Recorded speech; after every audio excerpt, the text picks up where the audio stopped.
دافع الدولي المغربي ياسين بونو حارس مرمى الهلال السعودي عن اللاعبين المغاربة عقب حفل جوائز الكاف 2024 الذي أقيم مساء أمس الاثنين بمدينة مراكش.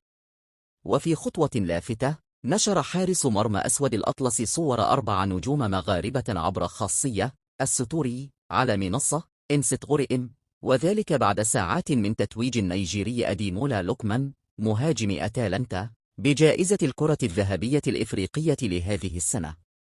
وشملت الصور التي نشرها بونو كلا من أشرف حكيمي نجم باريس سان جيرمان الفرنسي، وإبراهيم دياز لاعب ريال مدريد الإسباني، سفيان رحيمي نجم العين الإماراتي، وأيوب الكعبي مهاجم أولمبياكوس اليوناني.